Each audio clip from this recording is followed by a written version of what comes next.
Oh,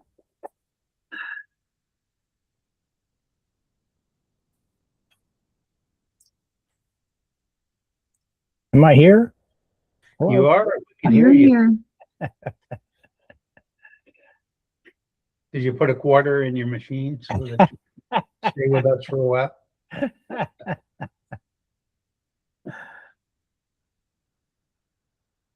Hi, Jessica. Hi, how are you? I'm good. How are you? I'm great, thank you.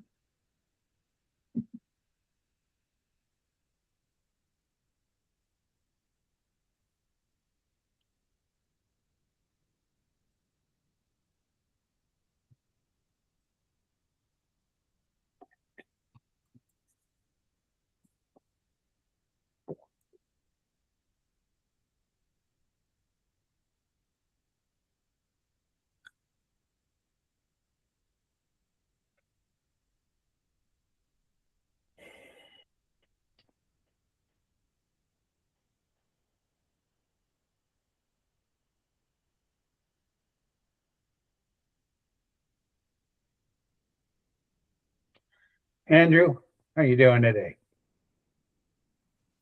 Hey, good afternoon. How you doing, sir? Fine, thank you.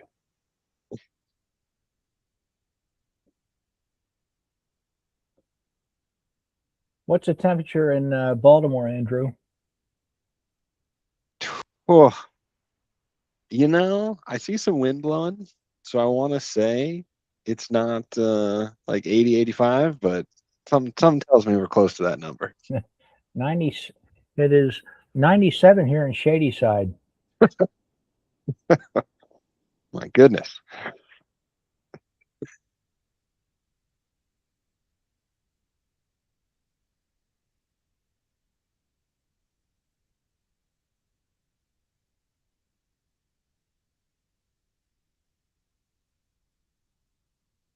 Oh, they're catching that sea breeze where they're at, Tom.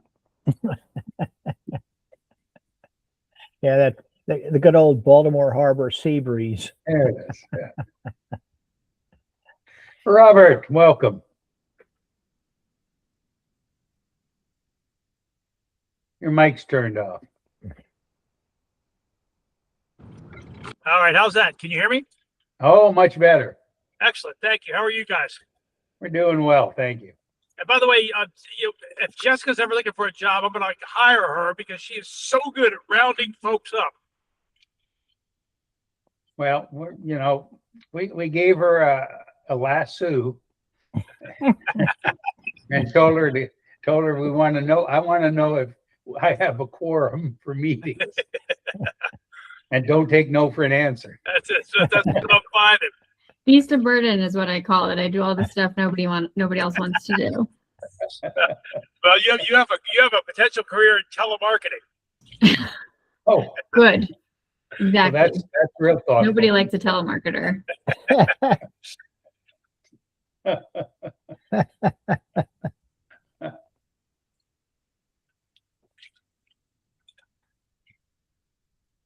see Northwest Beverage has joined us. Welcome.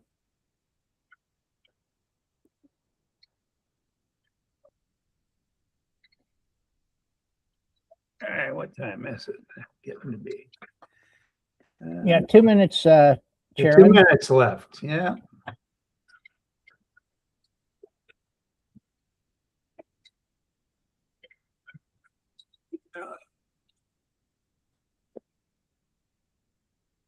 Move my camera, see how looks the same either way.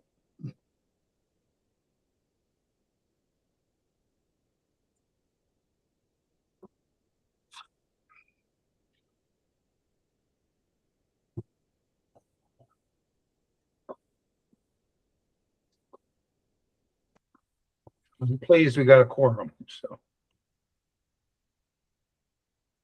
Darkane, how are you? Good afternoon, everyone. Happy Hot Thursday. Hi there. How's everyone today? Wonderful. As long as the air conditioning's working, we're all good. Absolutely.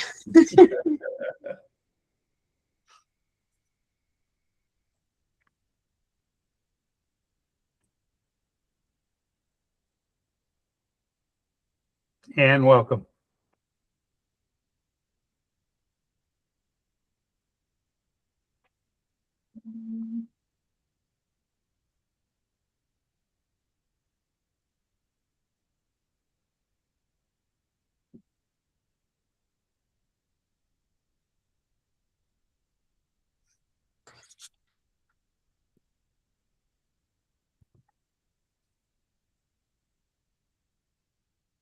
Okay, I have 3 o'clock on the nose. I'm going to call the Maryland Alcohol, Tobacco, and Cannabis Commission together for our monthly meeting. With us are Commissioners and Chairman Alan Silverstein, Vice Chair Walter B. Mangles, Secretary Robert Poole, and Commissioner Durricane Rosarian. And I'd open the meeting. I need approval of the June 18th, 2026 meeting minutes. Need a motion, please. Motion? Okay, need a second, please. I'll second it. A motion is second. All in favor, say aye. Aye. Aye. All opposed, same sign. The ayes have it. Executive Director's Report.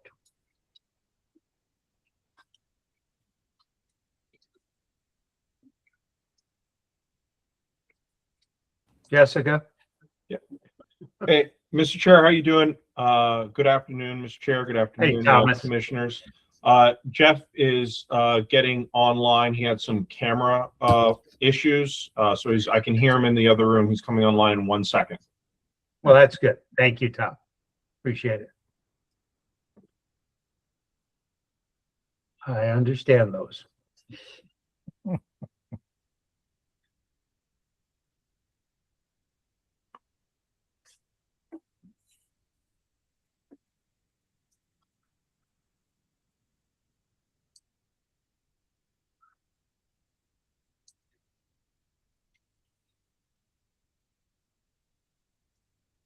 Is Commissioner Murray with us yet? No.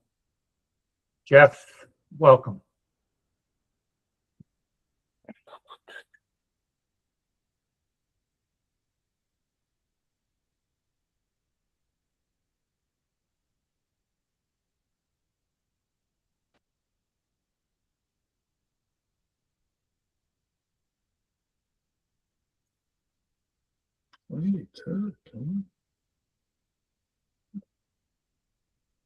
Welcome, Randy. Hi, how are you? I'm good. How's Jeff? Mr. Chairman, I'm here, but I'm just having camera difficulty. We've tried a couple different ways to get this working. It's just not working so well. So we'll have to figure that out another time. Well, you can still speak with us. So, well, we'll go with your standard picture. For the time, I'll keep hitting buttons while we're going at this. We know what he looks like. Yeah, there you go. We've done approval of the minutes. Oh, I'm so sorry then. I'm sorry that I missed all that. Well, We're then ready for the Executive yeah. Director report. then I'm probably going to go ahead and just turn it over to Jeff Herndon very quickly and let Jeff go start running through this, and then we'll talk to Andrew about where we are with licensing because we're in a mid-licensing season. So Jeff, can you go ahead and take it away? And I apologize again if you see my camera flash on or off, just because I'm trying different things. Jeff, we can't hear you.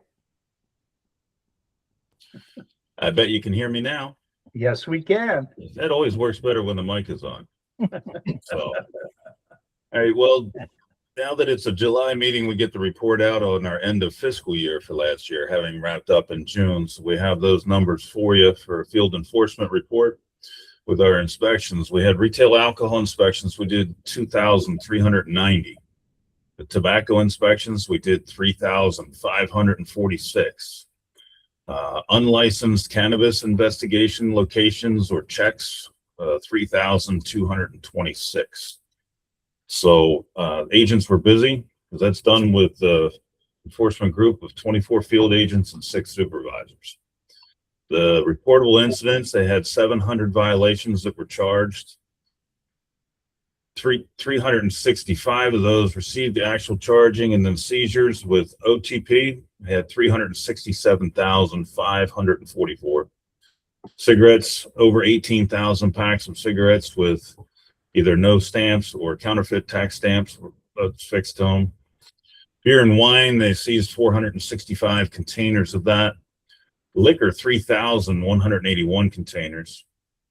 THC cannabis packages, that would be like your pre-rolls and gummies, candies. That was 159,421. The THC flower, what everybody associates with the loose bud marijuana. Our folks picked up 356 pounds of the cannabis products from unlicensed locations. So put all that together, the ATC seized over $4.8 million worth of product in the last fiscal year, almost 4.9. So that's a record year, and I hope that that's actually one that stands for a while, because I hope that amount to decrease over the years, meaning that we have more and more compliance and less illicit product out there on the streets.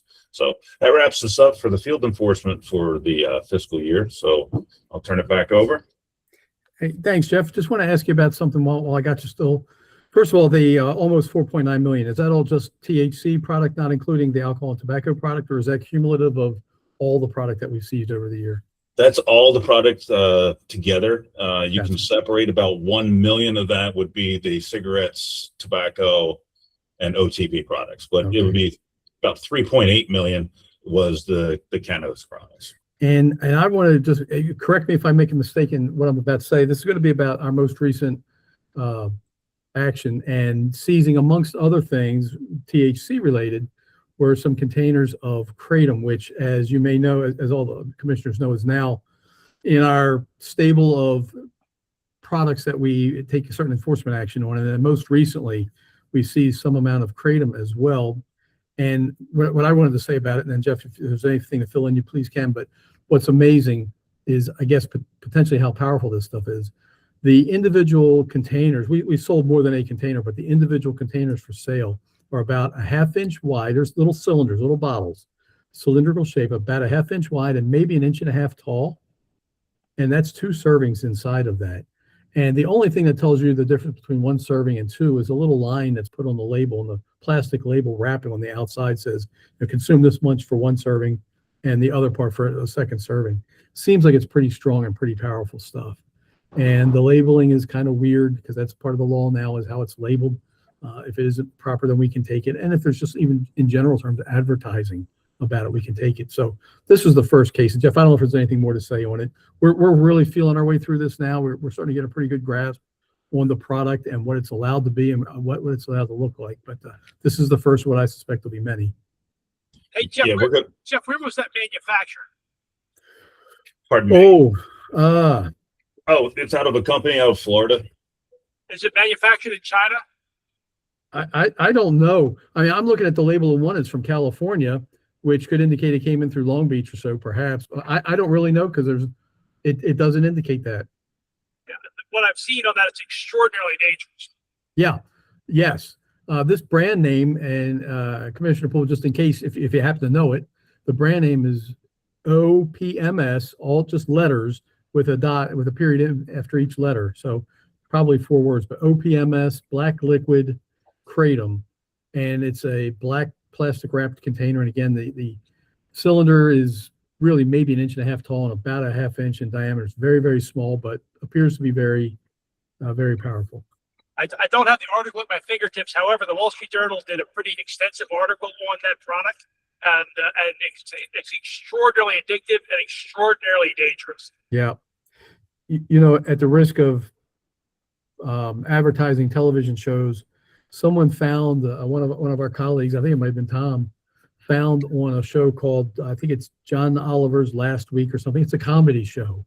We've sent it out to all of our staff to look at, because while if you can get past the language and some of the crudeness, he gives you an excellent half-hour presentation on what this gas station heroin stuff is. And you will walk away with a good primer knowledge on it. And I'd recommend looking that up. It's on YouTube. So it's John Oliver, gas station heroin. It's worth watching for half an hour. You will learn an awful lot about this product. He's astonished himself that it's out there. Thank you. Thank you, Yeah. Jeff. Sure, you bet. Jeff, both Jeffs. I'm concerned now. It's one thing with the alcohol and tobacco stuff. Are we adequately staffed to manage and do this stuff? This is very concerning to me. Yeah, I'm going to say it at a very high level, and then Jeff can speak to it in detail, but we are uniquely situated to be the enforcer and inspector for these products because they're in the same stores we're in. They're in convenience stores, gas station, convenience stores, smoke shops. These are all places we're already in. Are we adequately staffed? From my perspective, I don't know. We'll see. We specifically didn't ask for anybody else this year because we don't have any data to support how big of a problem it is. And if it's going to be such a draw, if it is, of course, we'll bring that to the General Assembly's attention and see if there needs to be additional staffing. But that's just from a 30,000-foot area. We don't know yet because we don't have the data and we don't know how big of a problem it is. And it's something we'll start gathering over the course of the year. Jeff, if you can dovetail into that at all, that'd be great. No, yeah, you're correct on that, Tom. We're not sure. Obviously, it could take up more of our time, even though we're in the same locations and it's the same stores. It hasn't increased the patrol area, but as far as responsibilities, depending on how much tied up we get with the seizures, like Jeff pointed out yesterday, we had units from our trade practice and field enforcement out at one of our licensees that had a wholesale license through us. And through the course of the inspection, they came across it from the retail end at a gas station. The black liquid kratom, all other types of kratom that they had there, most of which being legal by definition by the Kratom Consumer Protection Act. But yeah, we don't know what we don't know yet, Tom. There's the political answer. So I'll let you know in about 6 months what it looks like. Okay. Hey, real quick as a dovetail into that question. So there's asset forfeiture for the products you seize, number one. Does that money go back to the general fund or does that money go back to funding enforcement operations? Yeah. Well, go ahead, Jeff. yeah, unfortunately, when we report out on $4.8 million worth of product in our basement, that's going to be ended up in the furnace here in downtown Baltimore. The only thing that we'll be able to sell off of this would be the seized liquor unopened. They'll be able to auction that off through the Beverage Journal to liquor license holders, and that money will be returned into the general fund. Got it. Thank you. Yep. And when we make talk about these numbers, we're really talking about the tax revenue lost if they sell that and don't pay the tax on it. Is that not correct? Yeah, you can look at it a couple of different ways, Al. On the OTP and the cigarette enforcement, we're looking at a direct loss of excise tax that wasn't collected. But when we're talking about $3.8 million worth of illicit cannabis THC products that did not go through a licensed dispensary, that was not sold across the counter and was not charged 12% sales tax, yes, that's a direct loss as well. Okay. And let me just to be real clear on that, Mr. Chair, the 4.9 million, that is the retail value of all the product that we seize. And we also have, in some cases, we're also able to capture an amount of excise or sales tax that wasn't collected, but that's a little bit more of a difficult number to collect. Simply because in large part, the excise tax is very exact. We know what the excise tax is per item. It's not a function of how much they actually charge for something. And our retail value is best information we gather from an average of what it costs on the shelf. So it's when we try to estimate sales tax, it's a pretty strong, but still it's an estimate. It's pretty close, but still an estimate. Our excise tax is pretty much right on. And but this is our retail value, total retail value of all the items. Well, we know on a carton of cigarettes, there's a $5 tax on each pack. Plus, there's a 6% sales tax on top of that. So, that adds up pretty quickly. It does. Oh, it's big money. Hey, Jeff, one other question. Is there any indication of licensed dealers who are selling off book? And you talk about licensed cannabis deal? Yes. Yes. I don't think we have any of that at all, Jeff. And I see Jeff shaking his head no too. I don't think we don't have any indication of that. I would tell you, if that were to happen, the Maryland Cannabis Administration really does a good job of staying on top of those licensed dispensaries. and inspecting them. I think it would be hard for them to run another operation outside of the legal parameters for them. They're just so tightly controlled. So we're not seeing that. And I suspect if they were seeing it, one of two things would happen. They'd be having hearings themselves administratively on those license holders. And I think if they thought it was a really big problem, they'd either be involving us or local police departments to come in and take the enforcement action, the criminal enforcement. Excellent. Thank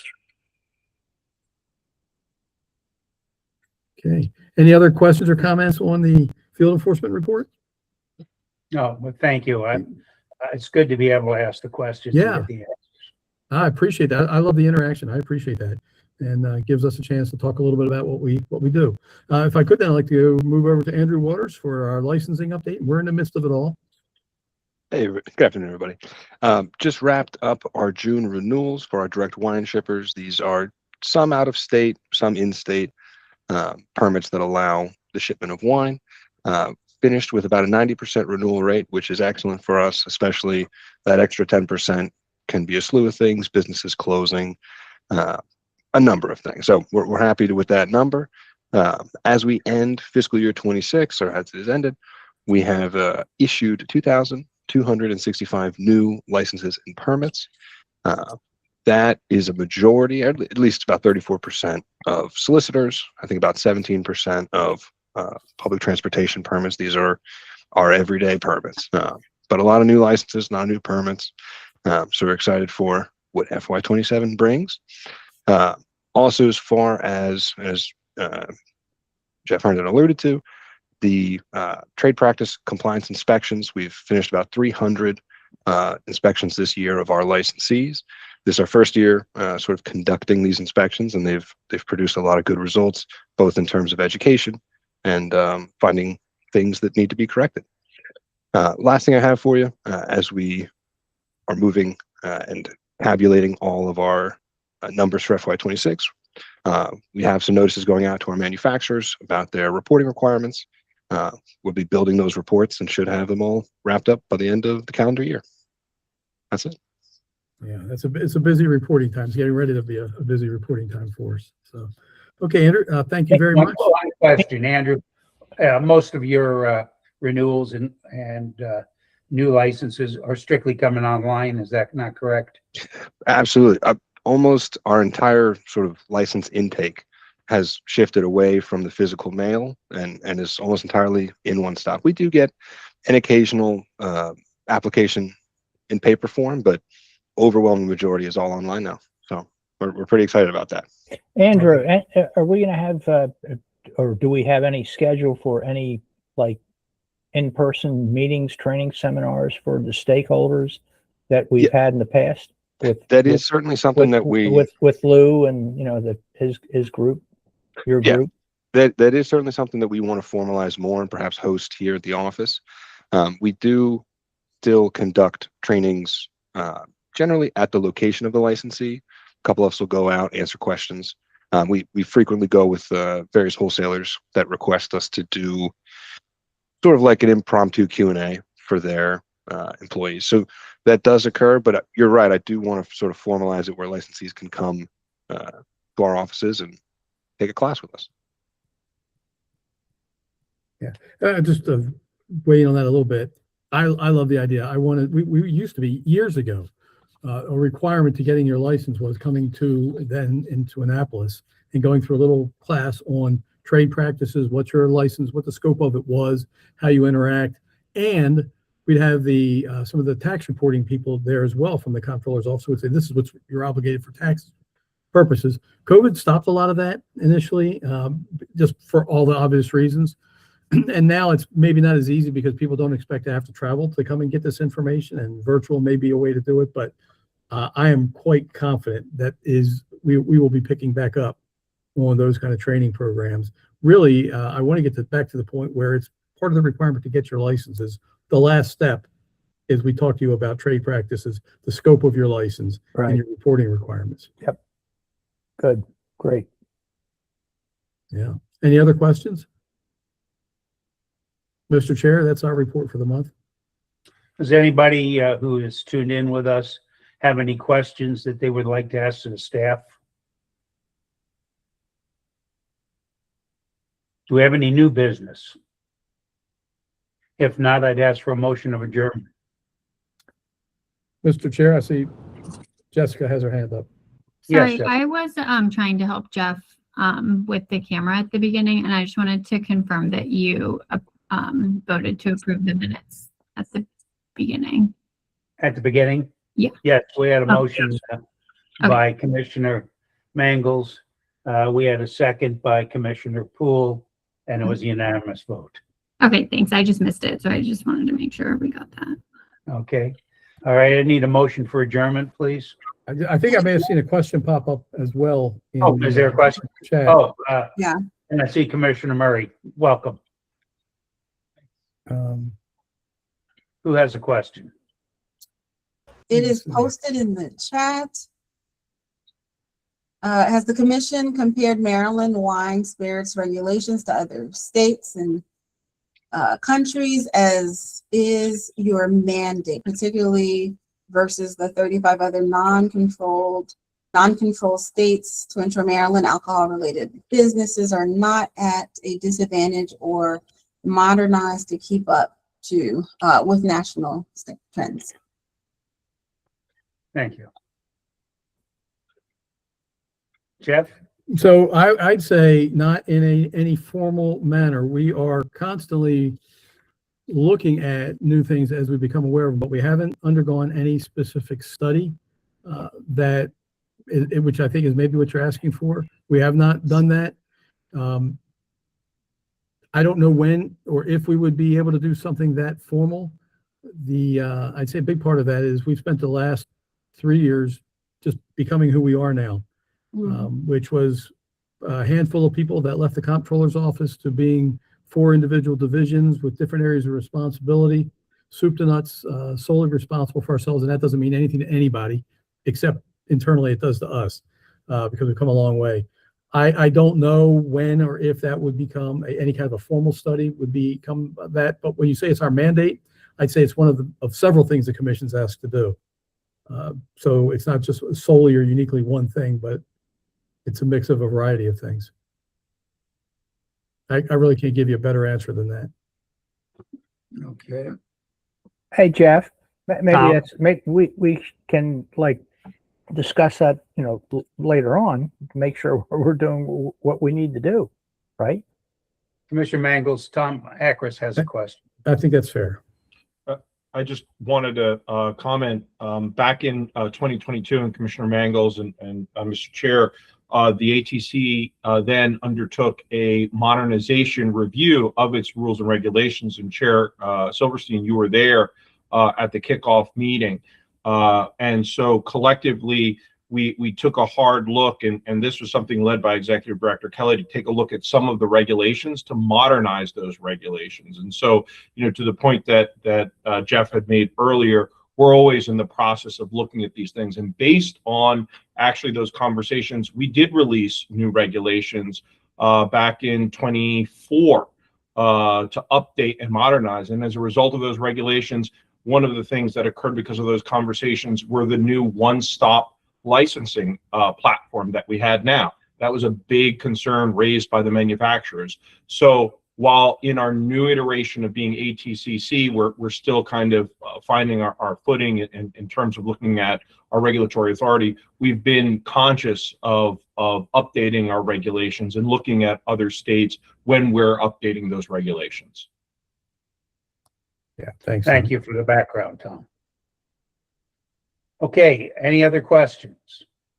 If not, I ask for a motion for, there's a thank you from Lawrence. I'd ask for a motion for adjournment. Motion? I need a second, please. Second? I have a second. All those in favor say aye. Aye. Aye. Opposed, same sign. The ayes have it. We will see you all next month. Thank you Thank you very all. much. Thank you, Stay guys. cool, stay good.